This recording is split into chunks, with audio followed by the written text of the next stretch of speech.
Bonjour tout le monde. Alors, petite vidéo au coin du feu avec ma petite tisane qui chauffe aussi au niveau du feu. Je suis enrhumée, j'ai mal à la gorge parce que j'en ai trop fait ces derniers temps. Je ne me suis pas suffisamment reposée alors que nous sommes dans une période d'intériorisation. C'est pas bien du tout. Du coup, je ne vais pas me punir. Et ben, je me fais du cocooning à la place parce que voilà, ça sert à rien de s'envoyer des coups de bâton. Donc, les bâtons, je les mets dans le feu. Et puis, je profite de mon feu de cheminée. Il est 13 h de l'après-midi. Avec ma petite tisane qui chauffe sur le feu, cannelle, des feuilles de lierre, du citron et du thym. Voilà. Et puis, je me pose donc et je vous fais quand même une petite vidéo. Alors, cette petite vidéo, c'est par rapport à une question. Sur YouTube, on me dit quel est le but de la vie. Alors, c'est quoi le chemin de vie? À quoi on est destiné? Faire le tri sur les projets. Je suis perdue dans mon quotidien face à la réalité matérielle. C'est compliqué de savoir qui l'on est vraiment, surtout avec les attentes des autres. Et je suis dans une crise de la quarantaine en plus. Voilà, c'est la même personne qui se reconnaîtra, bien évidemment. Bon, alors, déjà, pour commencer, la vie. Alors, le chemin de vie, à quoi on est destiné? On est destiné à être heureux et en paix. Voilà, déjà, il faut commencer par ça. C'est-à-dire qu'on n'est pas là pour se prendre le chou dans la vie. Voilà, déjà, ça, c'est sûr que c'est une destinée pour tout le monde.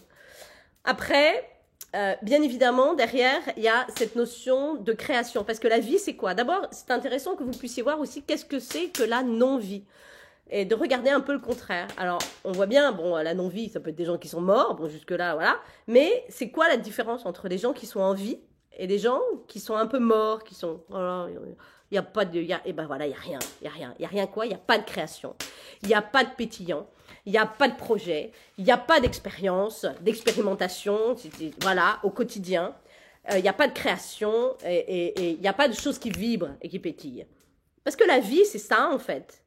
C'est être dans la vie, c'est être dans des projets, être dans la création tous les jours que Dieu fait, j'allais dire, oui, bah je vais le dire, tous les jours que Dieu fait, on doit être dans la création.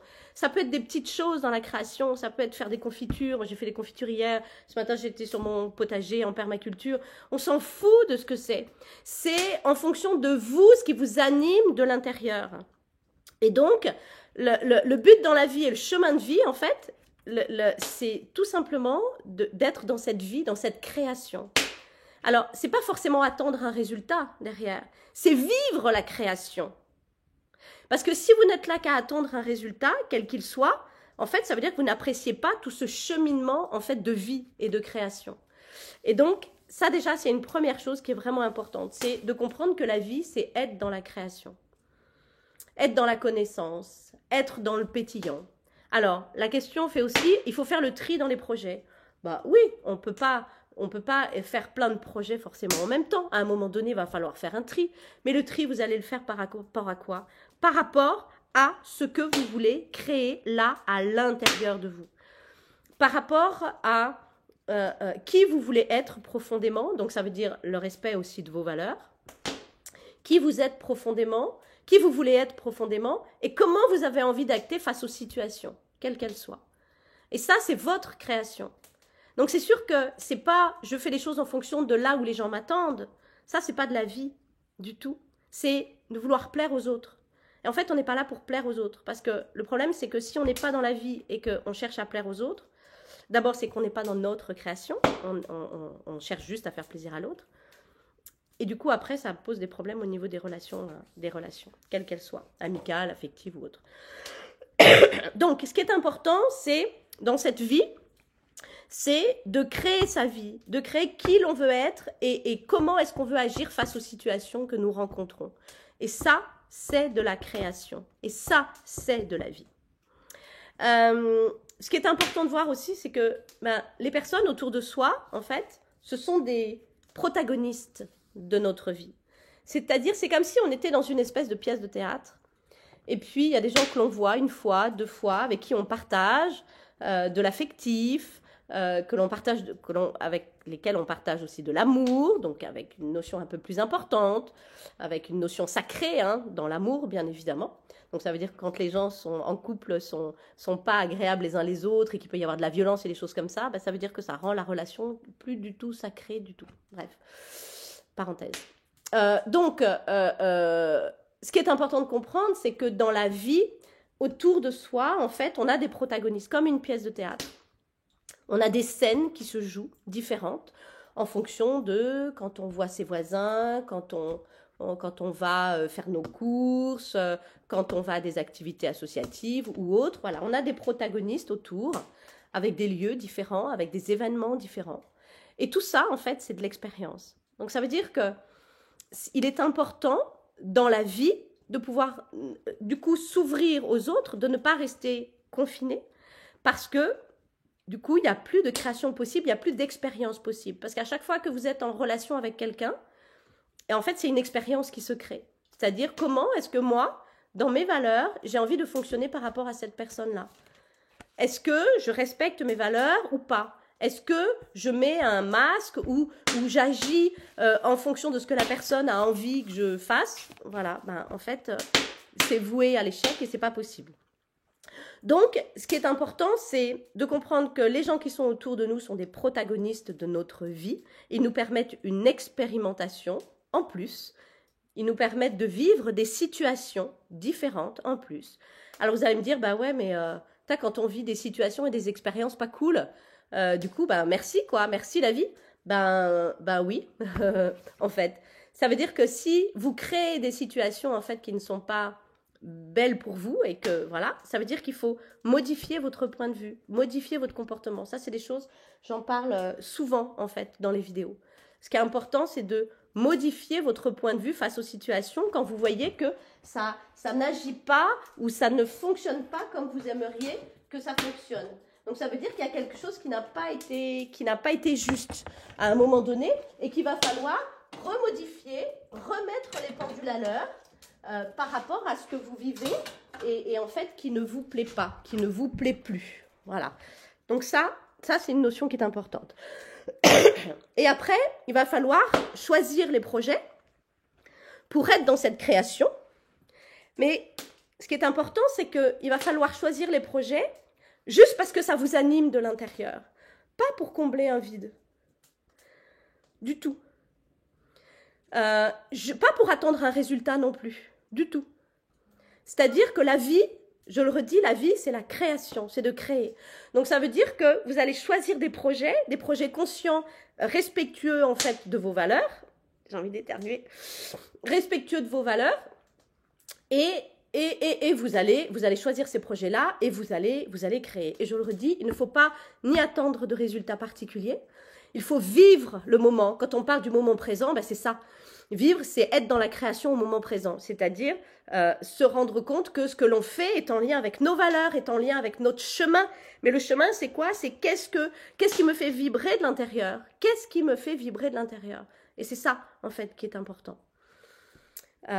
Et surtout, on ne comble pas un vide, parce que ça, c'est ce qu'on peut retrouver aussi dans les relations avec les autres. Donc, ce qui est important, c'est de créer systématiquement sa vie, son chemin, sa réalité de vie.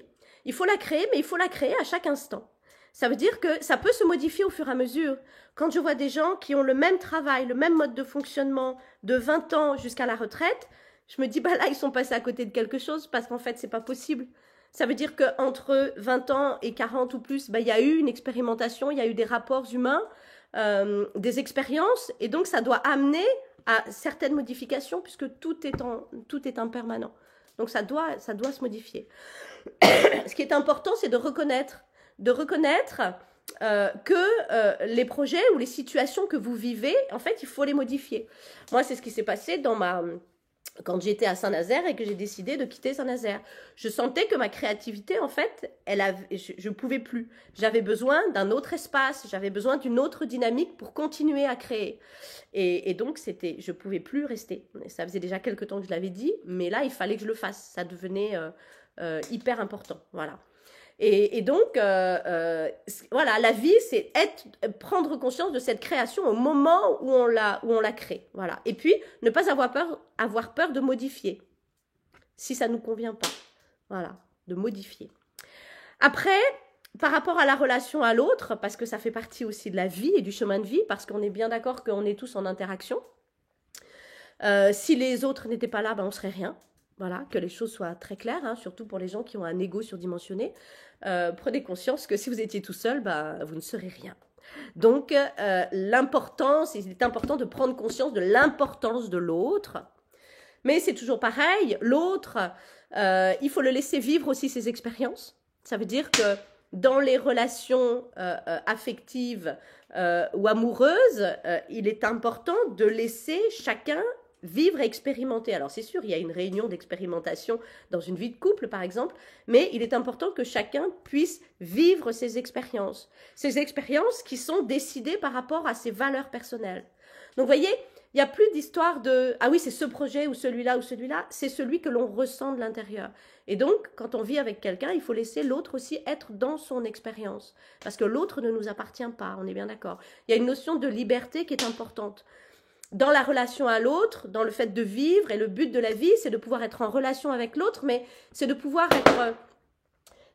être soi-même complet, c'est-à-dire de ne pas chercher en l'autre, que ce soit une relation amicale ou amoureuse, de ne pas chercher en l'autre le fait de combler un vide. Et de ne pas attendre que ça se passe comme ça ou comme ça non plus. De ne pas attendre un résultat particulier. Il faut vivre et laisser vivre l'autre dans ses expériences et vivre soi-même son expérience de vie dans la relation à l'autre, sans étouffer, sans imposer non plus, sans rien imposer. Voilà, c'est important. Ça veut dire que dans la relation à l'autre, la vie, elle se traduit par un partage de complétude.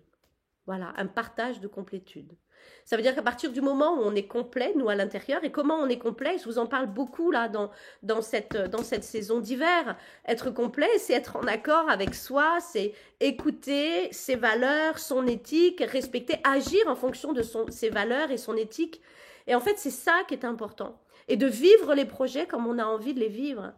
Et peu importe ce que c'est, vous allez me dire, bah oui, mais il y a des gens, une personne qui travaille par exemple caissière dans une grande surface, bah alors, et vous êtes en train de me dire quoi? Ça veut dire que cette personne-là, elle n'a pas un but dans la vie? Ben si, elle a le même que le vôtre, c'est d'être heureuse, d'être bien, d'être épanouie. C'est plus une histoire de métier et c'est ça qui est important. C'est pas parce qu'on est chirurgien que forcément on a tout compris et que le but de la vie il est nickel. Mais que nini, mais rien du tout. C'est juste une histoire, est-ce que je vis conformément à mes valeurs, à ce qui est important pour moi? Point. Est-ce que je suis heureux ou heureuse dans la vie? Point. Est-ce que je sens que je suis dans la création, que je vibre de l'intérieur? Point. C'est juste ça. Le reste, les gens qui sont autour, les métiers que vous choisissez, ce sont juste des situations, une manière d'expérimenter la vie. Donc vous pouvez changer de métier, on s'en fout quoi. Vous pouvez être chirurgien et passer à vous occuper de chef dans le Larzac, on s'en fout. Le principal, c'est d'être vous-même et de vous sentir vibrer de l'intérieur. Voilà. C'est ça, la vie, c'est de se sentir vibrer de l'intérieur. Et le chemin de vie, le but de la vie, le but de la vie, c'est d'être en paix, c'est d'être heureux, c'est d'être aussi dans la spiritualité et c'est d'être complet à l'intérieur.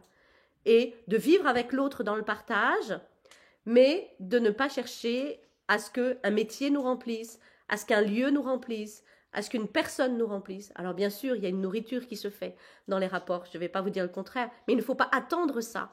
On prend ce qui nous nourrit, il n'y a pas de problème là-dessus, mais on ne cherche pas à ce que l'autre ou un métier ou quoi que ce soit nous nourrisse. Ça veut dire que, comment je pourrais dire ça? Ça peut paraître un peu bizarre ce que je suis en train de dire. Ça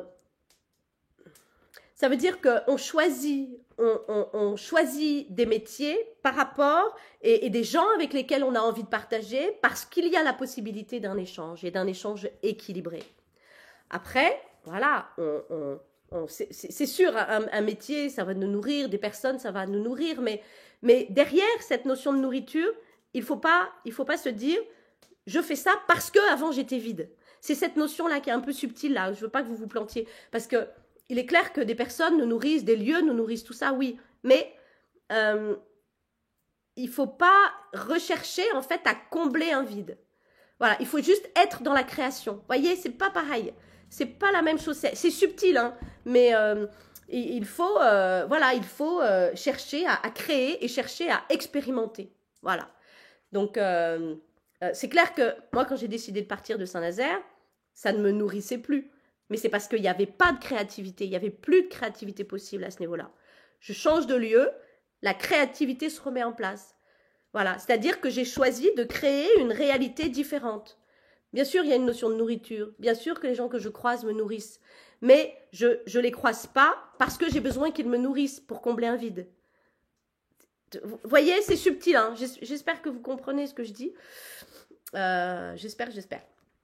En tout cas, voilà, ce qui est important de comprendre dans le but de la vie, le chemin de la vie, voilà, la crise de la quarantaine, la crise de la quarantaine, c'est sûr qu'on réfléchit peut-être un peu plus profondément.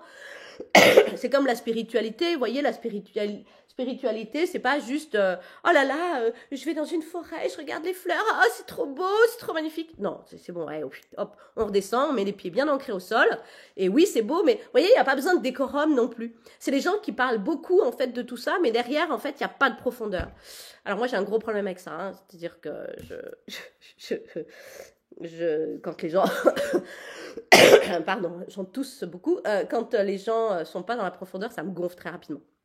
Voilà, alors que moi j'adore la nature, j'adore tout ça et je peux m'extasier aussi devant des fleurs, mais je vais pas en faire un décorum non plus, quoi. Voilà, il faut aller toucher plus profondément, et ça veut dire plus profondément dans le comportement, dans le changement de point de vue, dans la prise de conscience de l'autre, quelle est la place de l'autre, quelle est ma place vis-à-vis de l'autre. Est-ce que je me mets des masques ou j'essaie de vouloir plaire à l'autre, ou est-ce que d'abord pardon. Ou est-ce que d'abord, je cherche à moi me plaire, entre guillemets, ça veut dire être en accord avec moi. Et après, du coup, une fois qu'on est en accord avec soi, on va attirer des personnes qui seront elles-mêmes en accord avec elles. Et il y aura moins de problèmes dans les relations aux autres. Qu'est-ce que je pourrais dire d'autre? Non, ça je l'ai dit. Voilà, donc pour résumer, la vie, c'est de la vibration, c'est de la création, c'est du partage, c'est de l'expérimentation avec l'autre, et c'est surtout d'écouter ses valeurs profondes, de faire des choix conscients en notre âme et conscience, vraiment, conscients sur ce que l'on veut profondément pour nous, en respectant nos valeurs et tout ça. Et puis on y va. Et puis on y va, ça veut dire on crée. On n'attend pas le résultat et on ne cherche pas à combler un vide. On crée. Et la vie, c'est ça. Et ça doit être une création dans la vibration. Voilà, une création dans la vibration. Et voilà. Je vous laisse et je vous souhaite un beau chemin de vie et une belle création. À bientôt!